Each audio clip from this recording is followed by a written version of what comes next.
कि अगर मेरे भाई के हत्यारों को बचाने का कोई काम करेगा तो फिर लड़ाई आसपास की लड़ी जाएगी, कोई समझौता नहीं होगा। मैं आपसे भी कहता हूं, जेल से मत डरो मेरे लोगों।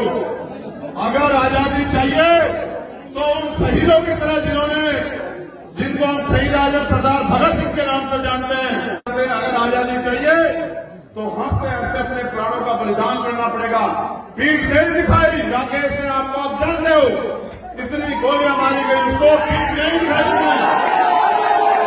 उन्होंने एक हफ्ते का समय मुझसे मांगा कि एक हफ्ते में वो सभी आरोपियों को गिरफ्तार करेंगे, लेकिन मैंने प्रशासन को 15 दिन का समय दिया है आपसे बिना पूछे कि आप एक हफ्ता मांग रहे हो। मैं आपको 15 दिन देता हूं कि 15 दिन में उन गुंडों को गिरफ्तार करो, और अगर 15 दिन में नहीं किया तो मैं अपने भाई के कफन को सौगंध करके कहता हूं, भारतीय संविधान को संकल्प करके, कि फिर इस प्रदेश में कोई अधिकारी कर्मचारी, कोई सरकार का नुमाइंदा चैन से नहीं सोएगा। ये मेरा वचन है आप लोगों को। राकेश नहीं रहे, वो एक प्रतिकार, एक विरोध का रूप हो गए। अब राकेश को अगर हम राकेश कहें तो उनका अपमान है। अब वो हमारे अमर शहीद है, हमारे योद्धा, हमारे जो है अग्रणी है, वो उन्होंने अपनी शहादत देके हमारे मुर्दे लोगों में जान डालने का काम किया। हम जो बसिया हमारे लोग उनको मानते थे, जो मानते थे कि अगर राकेश भाई हैं तो उनके साथ कोई न्याय नहीं हो सकता, उन लोगों में जान डालने का काम किया। एक राकेश चले गए, लेकिन आज इस धरती पे, लालगंज की धरती में हजारों राकेश यहाँ जिंदा खड़े हैं। मैं आपसे कहना चाहता हूं, मैं गया था अधिकारियों को मिलने, ये घटना कोई सामान्य घटना नहीं है, उसमें 4 लोग शामिल नहीं है मेरे लोगों, इसमें बहुत ताकतवर लोग शामिल हैं, और सरकार और पुलिस मिलकर को बचाने का काम कर रही है। ये अच्छा नहीं है। मैं मुख्यमंत्री जी से भी कहना चाहता हूं कि अगर मेरे भाई के हत्यारों को बचाने का कोई काम करेगा तो फिर लड़ाई आसपास की लड़ी जाएगी, कोई समझौता नहीं होगा।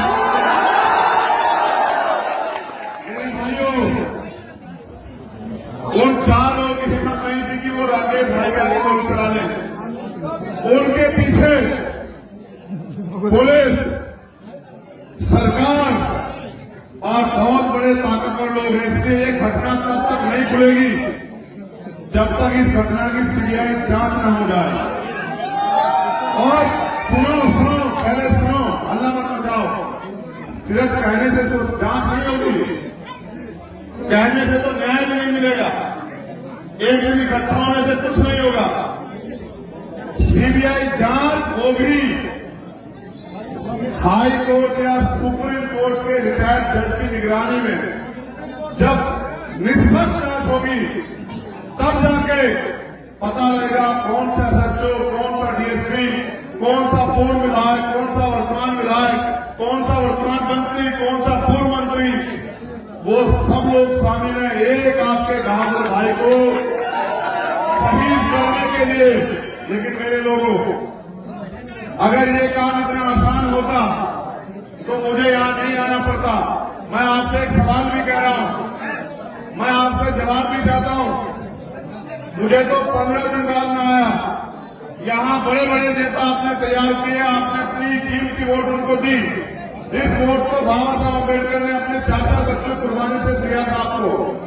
आप ये बताओ मेरे लोगों, उन नेताओं ने अभी तक भाई को न्याय क्यों नहीं दिलाया? आप बताओ। अब आप ये भी बताओ, जब मैंने घोषणा की तब पुलिस ने एक अपराधी को गिरफ्तार किया। पिछले 12 दिन में तो कोई गिरफ्तार नहीं हुआ था।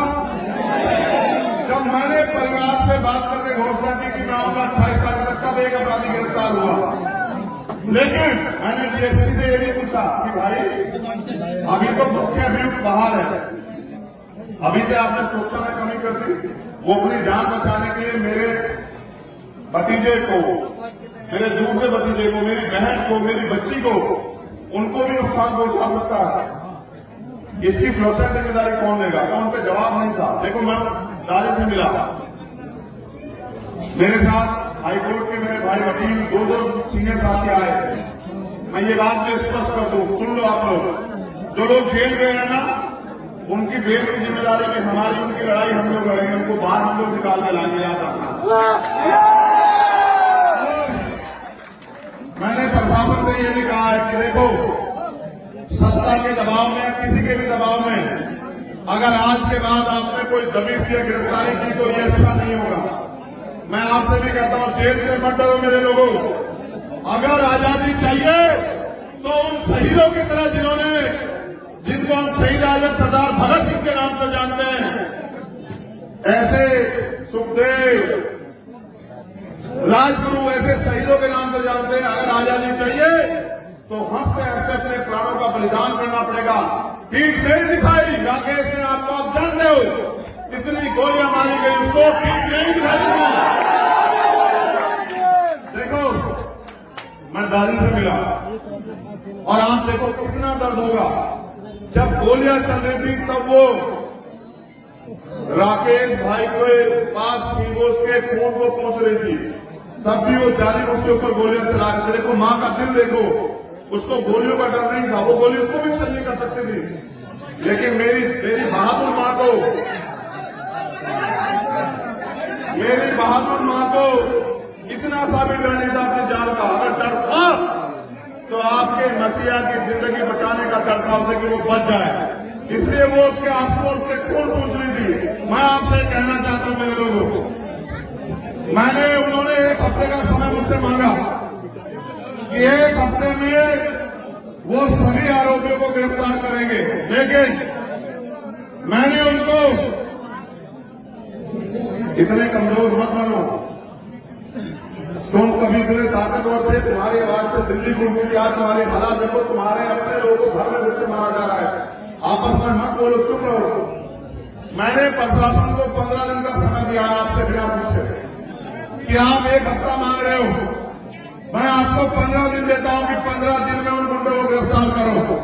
और अगर 15 दिन में नहीं किया तो मैं अपने भाई के कफन को सौगंध करके कहता हूं, भारतीय संविधान को संकल्प करके, कि फिर प्रदेश में कोई अधिकारी, कर्मचारी, कोई सरकार का नुमाइंदा चैन से नहीं सोएगा। ये मेरा वचन है आप लोगों को।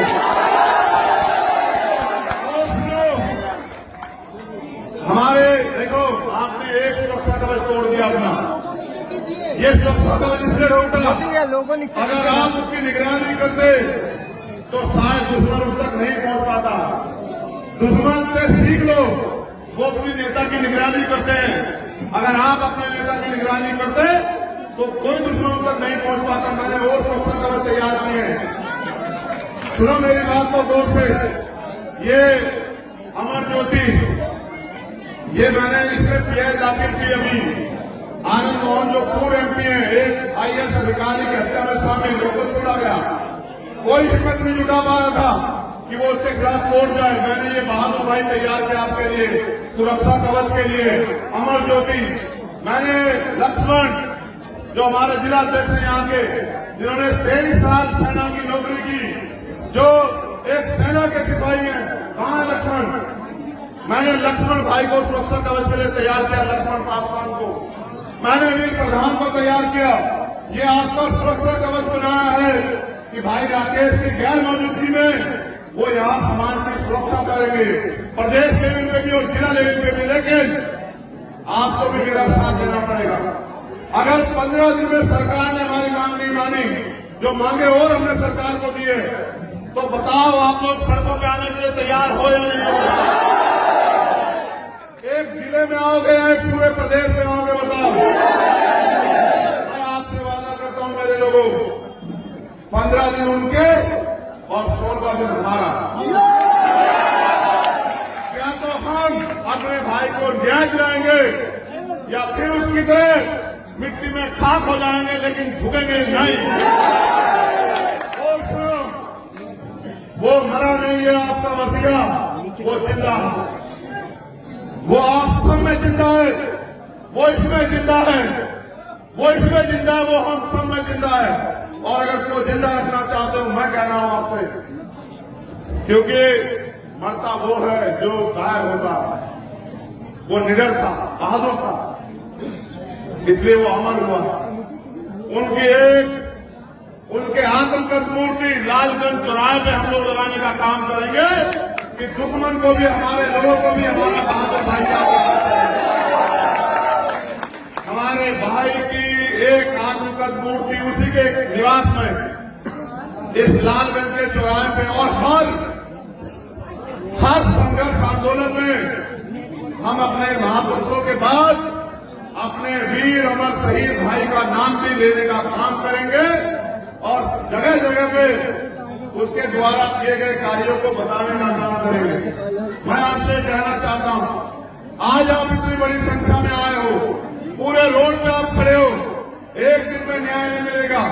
अगर सीबीआई जांच सरकार नहीं कराएगी तो हम लोग मुख्यमंत्री का घेराव करेंगे, हम देश भर आंदोलन चलाएंगे, हम पूरे प्रदेश में दलितों की पंचायत करेंगे और दलितों से ये पूछेंगे कि कितने राकेश पासवान को शहीद कराने के बाद आप लोग जानोगे। ये लड़ाई आज की नहीं है मेरे लोगों, इतिहास गवाह है। जिसने भी अपनी कौम के लिए ईमानदारी से लड़ाई लड़ी है, उसको अपने खून से कीमत चुकानी पड़ी है। जिन सामंतियों ने ये खून की होली हमसे खेली है, उनको भी मैं कहना चाहता हूं, याद रखना, समय करवट लेता है, समय बड़ा बलवान होता है। आज तुम ताकत में हो, कल मेरे लोग इस प्रदेश में ताकत में होंगे। मैं बदले में भरोसा नहीं रखता, लेकिन याद रखना, ऐसा इलाज किया जाएगा कि भविष्य में कोई सामंती बनने की सोच भी नहीं रख पाएगा। इस परिवार की सुरक्षा की जिम्मेदारी आपकी है। पुलिस के लोगों को भी अपनी सुरक्षा बढ़ानी पड़ेगी। मेरा परिवार, इनकी तरफ उठने वाली हर आंख को सेक्रेटरी की लाश से गुजरना पड़ेगा आज के बाद। याद रखना मेरी बात को। लेकिन कीजिए, मैं इस परिवार को हाथ नहीं फैलाऊंगा किसी के आगे। मेरे लोगों, यहाँ से लेके दिल्ली तक और भारत के जिस कोने में आप रहते हो, कल मैं यहाँ की प्रदेश की टीम से एक अकाउंट नंबर जारी कराऊंगा भाई अमर शहीद राकेश पासवान जी की पत्नी का। मैं चाहूंगा कि आप अपनी ताकत का प्रदर्शन उस अकाउंट में करें और एक पैसा जुटा के इस परिवार को आर्थिक रूप से इतना ताकतवर करें कि ये उन गुंडों को फांसी के तख्ते पर चढ़ाने के लिए तनमन धन से तैयार है। क्या आप लोग मदद करोगे? हाथ उठा के बताओ जो लोग मदद करेंगे।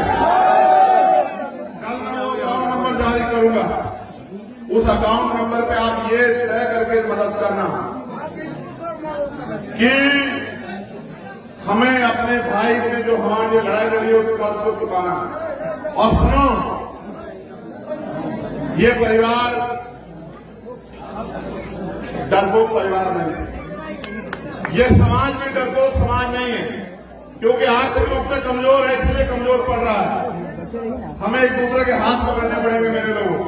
हमारे प्रदेश के अध्यक्ष यहाँ हैं, गौर आजाद जी, मैं उनसे भी कहना चाहता हूं, इस पूरे मामले को हाईकोर्ट में चाहे सुप्रीम कोर्ट जाए या यहाँ जिला, उसमें जो लोग जेल चले गए हमारे, उनको छुड़ाने की इन वकील भाइयों के साथ, और जो लोग जिनको सरकार जेल भेजेगी पुलिस, उनको बेल पे भी बाहर नहीं आने देना, उनकी बेल भी अपोज करने का काम हम लोग सारी कोर्टों में करने का काम करेंगे।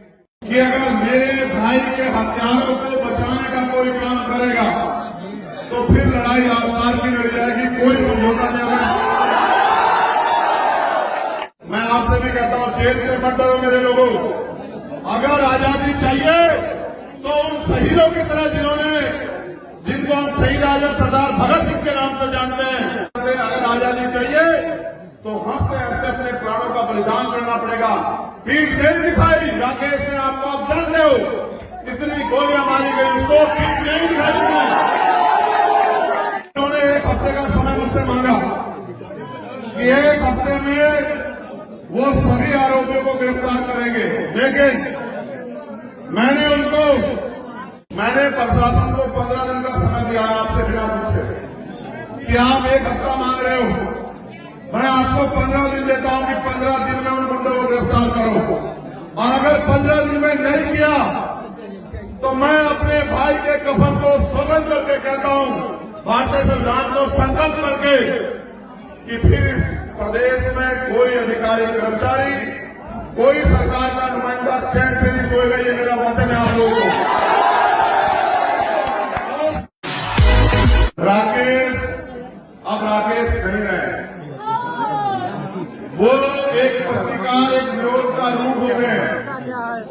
अब राकेश को अगर हम राकेश कहें तो उनका अपमान है। अब वो हमारे अमर शहीद है, हमारे योद्धा है, हमारे जो है अग्रणी है, वो उन्होंने अपनी शहादत देके हमारे मुर्दे लोगों में जान डालने का काम किया। हम जो बसिया हमारे लोग उनको मानते थे, जो मानते थे कि अगर राकेश भाई हैं तो उनके साथ कोई न्याय नहीं हो सकता, उन लोगों में जान डालने का काम किया। एक राकेश चले गए, लेकिन आज इस धरती पे, लालगंज की धरती में हजारों राकेश यहाँ जिंदा खड़े हैं।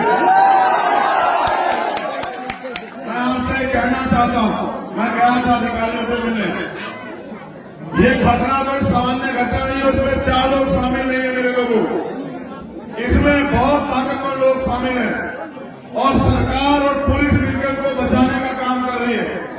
ये अच्छा नहीं है। मैं मुख्यमंत्री से भी कहना चाहता हूं कि अगर मेरे भाई के हत्यारों को बचाने का कोई काम करेगा तो फिर लड़ाई आसपास की लड़ी जाएगी, कोई समझौता नहीं होगा। मेरे भाइयों, उन 4 लोगों की हिम्मत नहीं थी कि वो राकेश भाई का लेकर चला लें। उनके पीछे पुलिस, सरकार और बहुत बड़े ताकतवर लोग हैं। इसलिए एक घटना तब तक नहीं खुलेगी जब तक इस घटना की सीबीआई जांच न हो जाए। और सुनो, पहले सुनो, हल्ला मत मचाओ। सिर्फ कहने से तो जांच नहीं होगी, कहने से तो न्याय भी नहीं मिलेगा, एक दिन इकट्ठा होने से कुछ नहीं होगा। सीबीआई जांच होगी, हाई कोर्ट या सुप्रीम कोर्ट के रिटायर्ड जज की निगरानी में जब निष्पक्ष जांच होगी, तब जाके पता लगेगा कौन सा एसएचओ, कौन सा डीएसपी, कौन सा पूर्व विधायक, कौन सा वर्तमान विधायक, कौन सा वर्तमान मंत्री, कौन सा पूर्व मंत्री, वो सब लोग शामिल हैं एक आपके बहादुर भाई को शहीद करने के लिए। लेकिन मेरे लोगों, अगर ये काम इतना आसान होता तो मुझे यहां नहीं आना पड़ता। मैं आपसे एक सवाल भी कह रहा हूं, मैं आपसे जवाब भी चाहता हूं।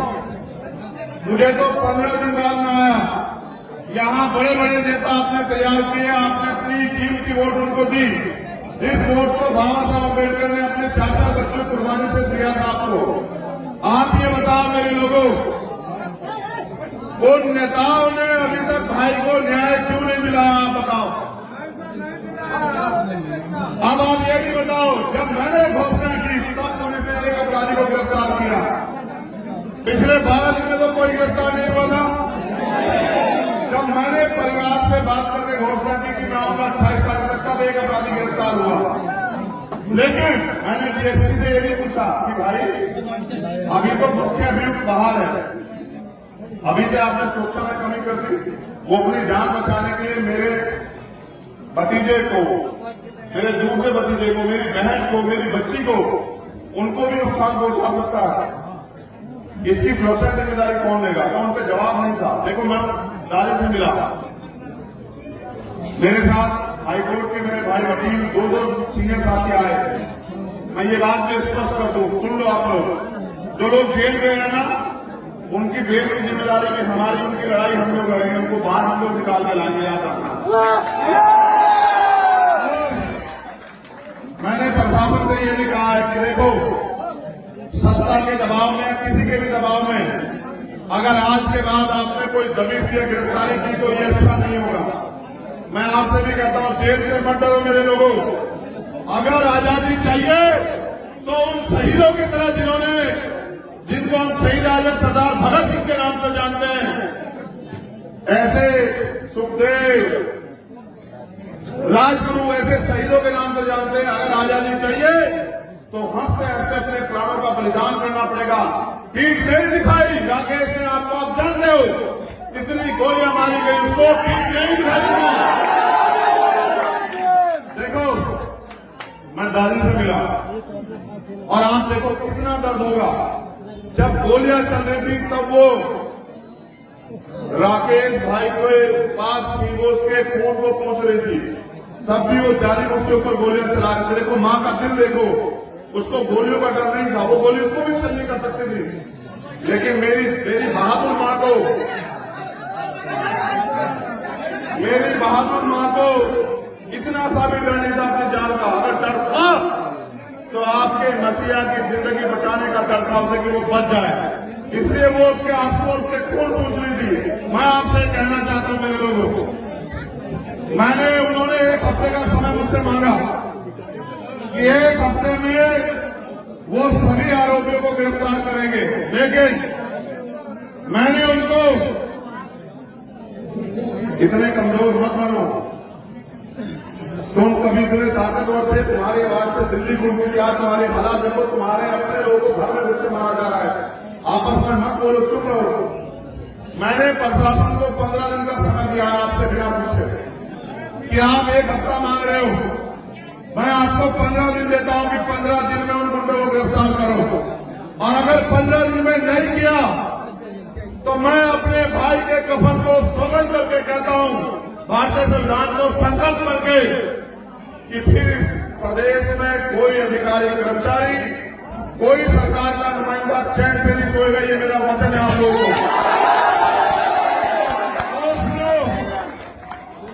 हमारे देखो, आपने एक सुरक्षा कवच तोड़ दिया अपना, ये सुरक्षा कवच इसलिए टूटा, अगर आप उसकी निगरानी करते तो शायद दुश्मन उस तक नहीं पहुंच पाता। दुश्मन से सीख लो, वो अपनी नेता की निगरानी करते हैं। अगर आप अपने नेता की निगरानी करते तो कोई दुश्मन तक नहीं पहुंच पाता। मैंने और सुरक्षा कवच तैयार किए हैं, सुनो मेरी बात को गौर से। ये अमर ज्योति, ये मैंने इसमें पीएच दाखिल की। अभी आनंद मोहन जो पूर्व एमपी हैं, एक आईएएस अधिकारी की हत्या में शामिल, लोगों को छोड़ा गया, कोई हिम्मत नहीं जुटा पा रहा था कि वो उसके खिलाफ कोर्ट जाए। मैंने ये बहादुर भाई तैयार किया आपके लिए, सुरक्षा कवच के लिए, अमर ज्योति।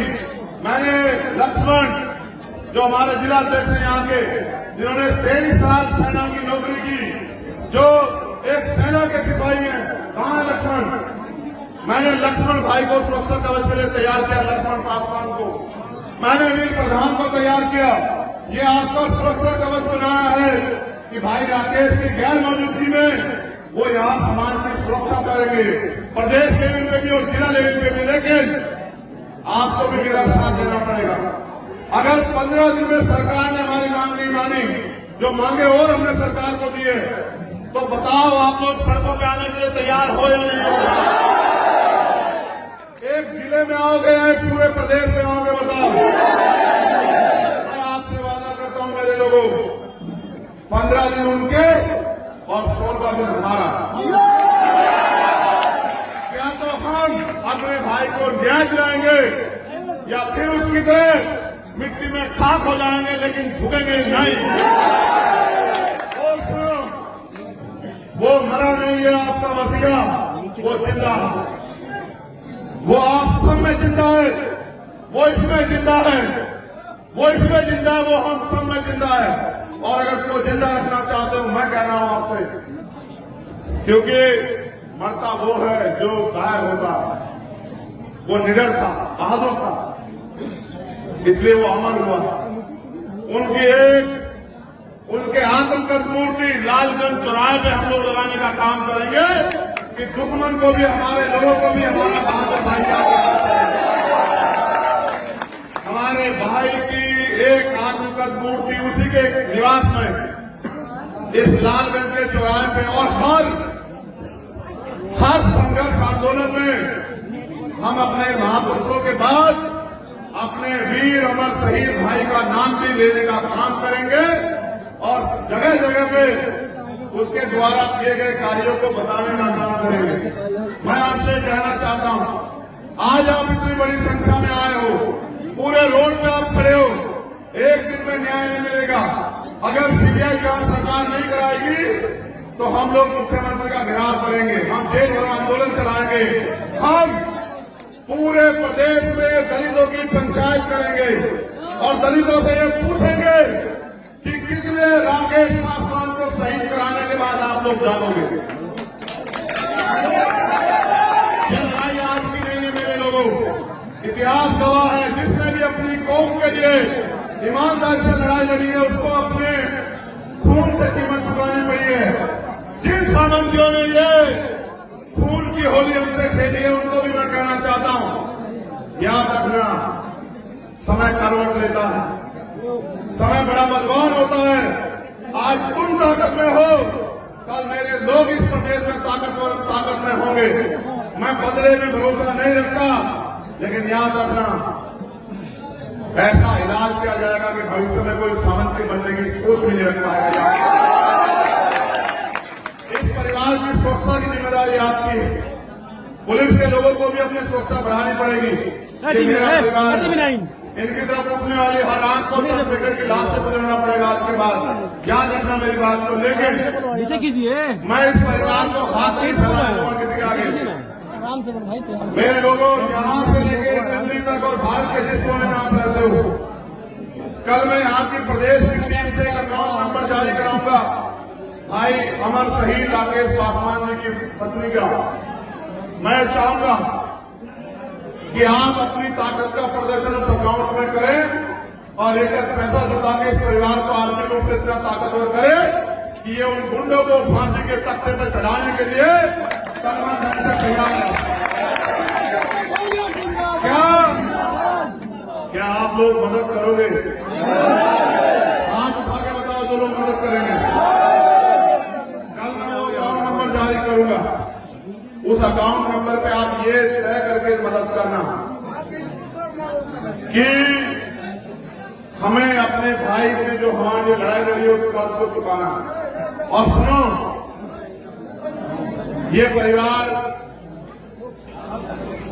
डरपोक परिवार नहीं है, ये समाज भी डरपोक समाज नहीं है, क्योंकि आर्थिक रूप से कमजोर है इसलिए कमजोर पड़ रहा है। हमें एक दूसरे के हाथ पकड़ने पड़ेंगे मेरे लोगों। हमारे प्रदेश के अध्यक्ष यहाँ हैं जो आजाद जी, मैं उनसे भी कहना चाहता हूँ, इस पूरे मामले को हाईकोर्ट में चाहे सुप्रीम कोर्ट जाए या यहाँ जिला उसमें जो लोग जेल चले गए हमारे, उनको छुड़ाने की इन वकील भाइयों के साथ, और जो लोग जिनको सरकार जेल भेजेगी पुलिस, उनको बेल पे भी बाहर नहीं आने देना, उनकी बेल भी अपोज करने का काम